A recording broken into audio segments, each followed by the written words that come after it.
Hello everyone, and welcome to another Dwarven Tavern video. This time is a very special start of a brand new series that we're going to be doing, thanks to a lot of requests from our fans and our subscribers, which be you folks. We love you. And that was good. And so this time we're going to be talking, it's generally situated around the 3.5 rules, but what we're talking about could be cross cross platform. Yes. It could be now we do not discriminate at the tavern, so if it is cross gender, that's fine with us as long as you're having fun with it. So this time what we're talking about is the lycanthrope, or the disease of lycanthropy, which could also be, since lycos means wolf, correct? It could also be, like a werebore would be porcenthrop. What? Yes. Yeah. What is boar?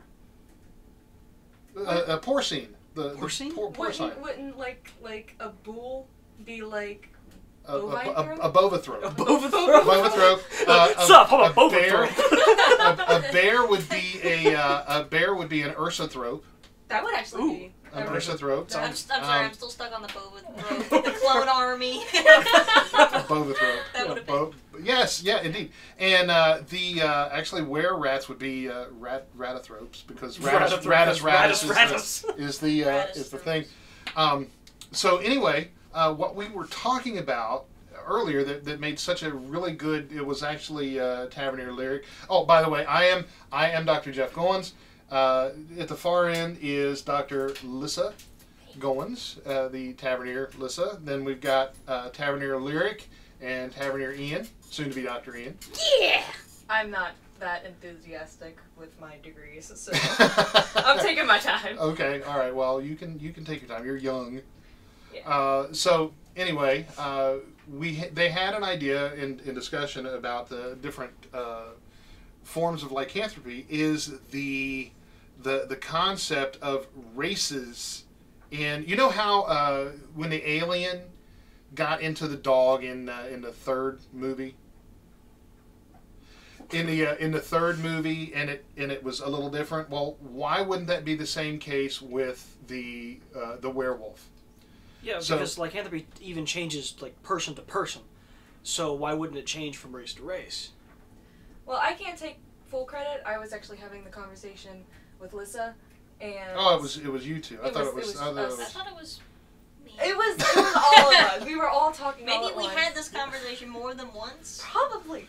deja vu. Knowing What? us, it probably has happened Yeah. alongside with like black holes and like toothpaste. Knowing us, Black holes and but toothpaste? we were Really beautiful. we were talking about it mostly because the dwarven personality was very, I don't know, it's very different. So It's Start the timer. Do no. that one. So, and it's not just the physical changes. It's actually the cultural take on it. How do dwarves respond versus elves when encountering someone with lycanthropy, or getting lycanthropy themselves? So. Yeah. Well, the whole premise of lycanthropy, classically speaking, and who was it that wrote about the werewolf, the Wolfman? It wasn't Bram Stoker, was it? I know he did The Mummy and Frankenstein, but it was a Victorian story. Yeah. But the legend of the werewolf goes back to well before the 16th century. The most famous documented case of a werewolf was a fellow, and all of these tales revolve around people who are, I guess, disenfranchised with society, find themselves walking in the woods out of depression or for whatever reason, and they're approached by a man, sometimes on a horse, sometimes just a dark man walking in the woods, and he offers them a cloak or an oil that they can put on themselves that will turn them into a wolf. And the most famously documented case was a fellow who ran rampant in the 1600s, in the mid 1600s or late early 1600s, and like 1637. Oh. Mid, early, late? Mid, early, late. late, simultaneously. How do? 12. And so the fella said that he terrorized this small town. He killed children and did a lot of Werewolf things. Werewolf things, yeah. When they finally caught him, as they were breaking his bones with a wooden axe on a wheel and pulling pieces of his flesh off with hot tongs for justice. Like they did. Yeah, he told them his story, and he said just that. He traded his soul for a wolf pelt that would turn him into a werewolf when he put it on. Doesn't really seem like a good trade, to be honest. Like, No. soul wolf abilities. I don't know. I know a lot of people who would do just that. Yeah. They would do just They that. would do that for a milkshake. So Yeah. Soul Yeah. milkshake. Would Well, be- that's Some of them that just leaves do it for strongly free. on one Yeah, side. yeah, they would. They So- would. Yeah. So in any extent, in the D&D though, it tends to be a little bit different. It's a contractable curse that the Right. bite well, automatically. and through Victorian literature up to the present, it slowly became that bite is a curse and the like. So. I have to say, it also became a little more mild. Like with the Yeah. Wolfman prophecy, it was you remembered nothing of what happened when you transformed on the full moon, You were guiltless. You were a victim. but you had Totally. nightmares of like what happened when you were a Wolfman. So you were never well rested until you became the wolf. Until eventually you just died of insanity. And Yeah. eventually, even in the modern take, it's actually become not a curse anymore. Though D&D, I don't think, has progressed quite to that point. It's still a curse, and it's a bad thing, usually. Yeah. Right, and and the D&D rules are also. I don't know. I disagree with that whole strength of 15 for a werewolf. I mean, We A can't be werewolf. too picky. yeah. Well, Well, the I thing is, can't. you always can't. hold the wolf above you. I mean, you actually have the strength to hold it back. Even you're like with the screaming and all that. Well, So- it's also Well, trying yeah. to. I think it's also basing it off of the fact that the average human's strength is about an 8. So What? yeah, the average human I is. thought it was a 10. No, it's an 8. Well, from 1 to 18, that's the average of 3 to 18. So it's 21. Half of 21 is 10.5. Oh. So it would be I've always been told it was an 8. rounding down. No, that's Traveler. Children. No, that's not Traveler. No, well, Children I heard have, it like, somewhere. I thought Six. 8 was Silver Sentinels. So we've never yeah, played. we We have don't actually experience. play any games. Yeah. here Yeah, we at just the sit here Dwarven and No, we Tavern. just play philosophize. too many and get it all mixed up. Yeah, that's what Well, happened. well, I what think she it's said. 6 to 8 is for kids, and then adults are 10 roughly. So a werewolf is still several points stronger, and for a lot of characters, strength is the stat you don't. I would have loved to have lowest. had a strength of 8 when I was Yeah. a kid. That would be amazing. Well, the whole, I know I've put 8s on my strength before. I'm guilty of that. Well, so. the whole reason that we're even bringing this up is that we wanted to see what would happen if it wasn't just humans. Because usually when we think of a werewolf, we think of a human transforming into a werewolf. Mhm. So what would have happened when, say, a Dwarf. were to turn into a lycanthrope? So, Right, and because there are so many different breeds of dogs, there is undoubtedly a dog breed that would fit just about every player, the player character and other race. Like if you had a much milder oh. dog throat. a goblin, lycanthrope would turn into a freaking chihuahua. A Right? scaly, Am I right? Terrifying. A Scaly scaly, terrifying chihuahua. God. well, when And there'd be a million of them because they Yeah. bite each Yeah, other. and they don't. Yeah, they don't. Yeah. Anytime Or one got mad at Pomeranian. someone else, Or- they'd be covered in bites because they bite each other Pomeranian. a multiple hairless times. Pomeranian. Yeah, you're welcome. Oh, that's an awful image. Goblins. Goblin. But Be like when, goblins in general. I went ahead and I drew the dwarf as a werewolf just for my own Mhm. amusement, and with its beard, because of course it would keep its natural Yeah. flow of hair. It kept its beard and it reminded me of a Shih Tzu. So, it's kind of a mixture between a Shih Tzu and a Mastiff because it's got all the muscle of a dwarf, but then it's got the hair of a long-haired dog. Because dwarves have naturally higher constitutions, so their werewolfness would as well. So we'll put this picture up, right? Yes, of course. Okay. Here's a picture of the picture. Okay. Okay. So yeah. In addition to the actual physical characteristics changing for the different races, we also have how they handle it. Right. So a dwarf. Actually, let's go to the first example. You said it was kobolds or goblins. Goblins. They're all the same. It's like, you know. Yeah. Well, you play a paladin. They are all the same. Corpses. They're Corpses. Dead things. That's all they are. Well, I think you would bury them. As a goblin, I don't appreciate Dead. Not a goblin. Are you a goblin? No, So he's got too much facial hair. So in the human case, right. we have the human going off into the outskirts of society and coming in, you know, on the night of the full moon and biting one person. Whereas in That's why you wouldn't be a very successful werewolf. Run, and they run away. Yes. They're not there. All I got was 50 pounds of crab and a pair of tennis shoes. So, did you say kobolds? Goblins. I automatically agreed with her. It was kobolds. Well, a kobold. Well, I'm thinking kobolds. Just pick one. So, in They're like addition the to lizard being, goblins. in addition to being small, green, goblin-shaped werewolves, they'd be much smaller. They also live in much tighter quarters. So instead of having one goblin werewolf, and they probably wouldn't have the stigma to go along with it, you would have a lot. You would have all of them be goblin werewolves, and they probably bite each other more than once. Anytime one got mad and tear each other apart, and it's just is the curse mild enough in that case that they don't automatically tear each other completely apart? But you know, that brings up a really good point, because the traditional sense of the word werewolf, of the concept, is that werewolves are supposed to kill the ones they love the most first.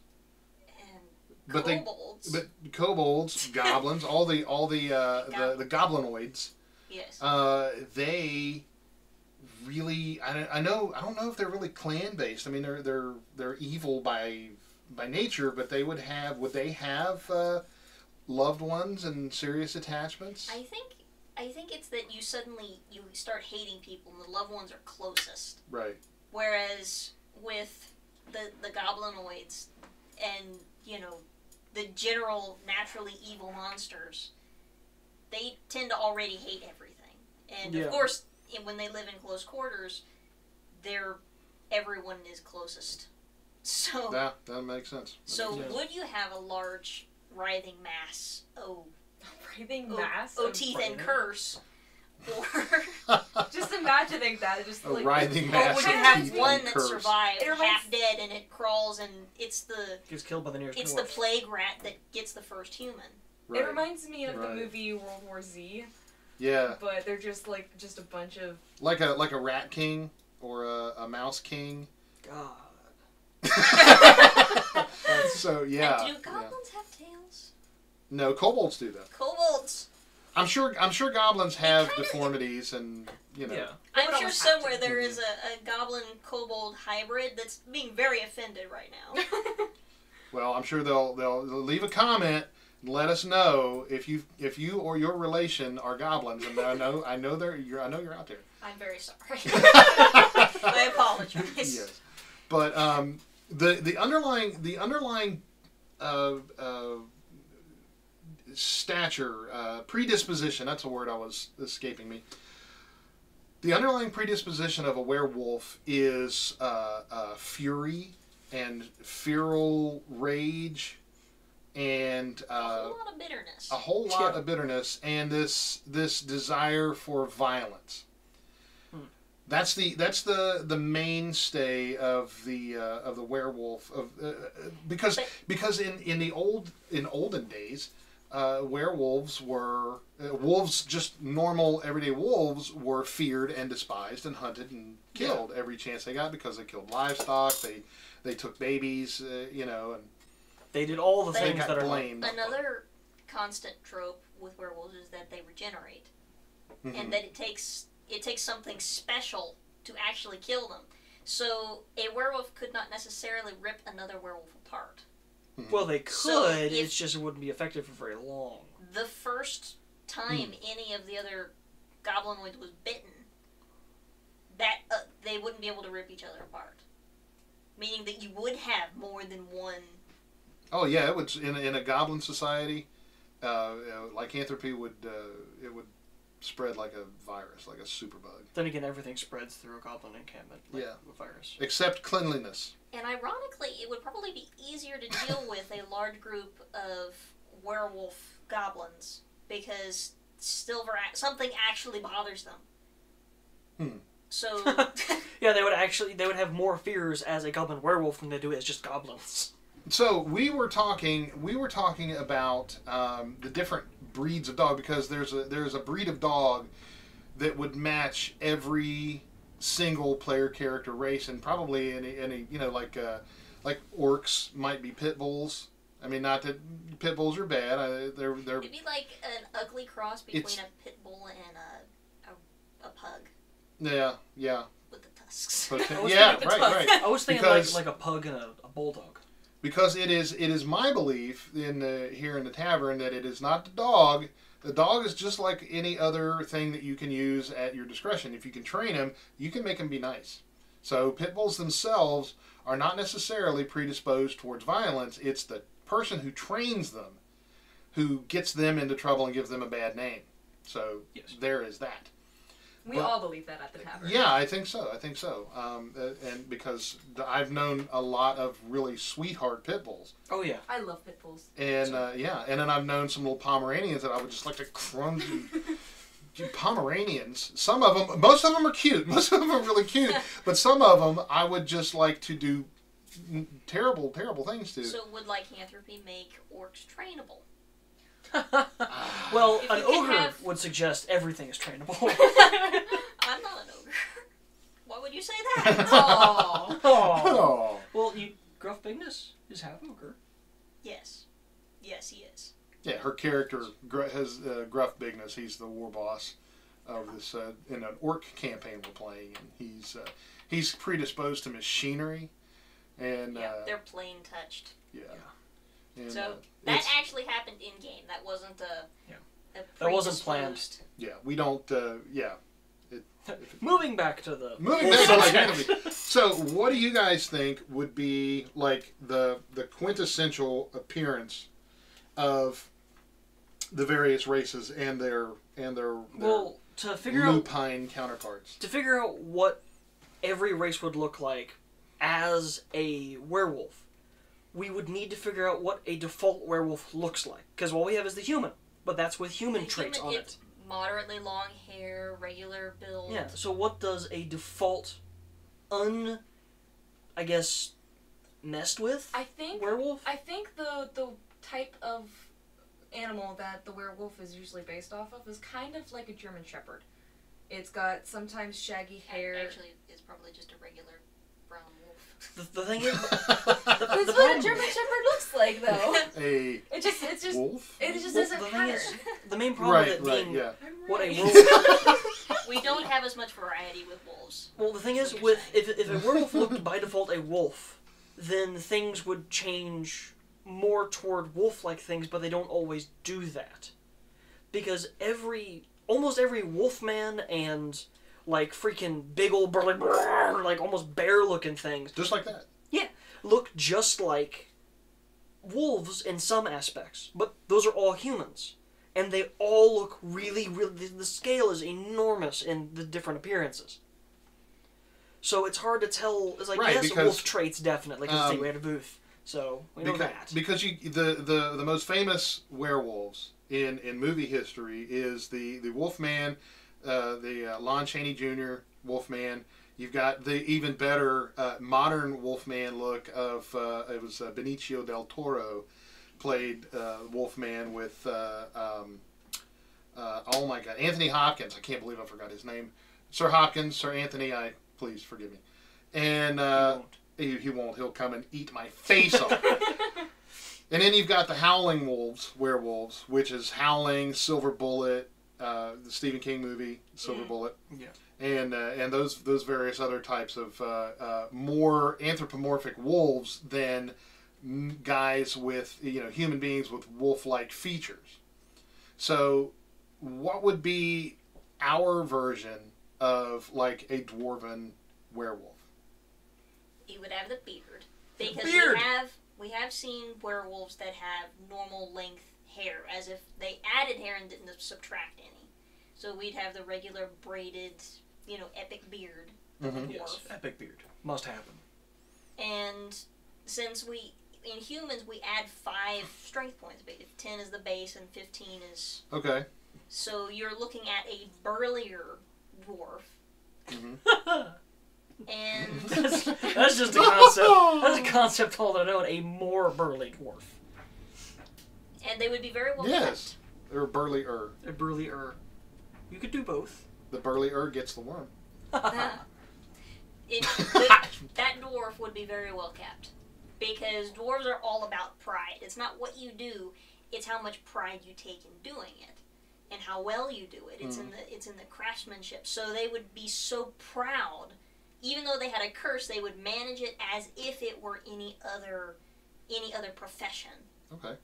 So this dwarven werewolf would have equally proud and elegant, but Eloquent, perhaps? noble and well put together dwarven non-lycanthrope handlers. So they would have.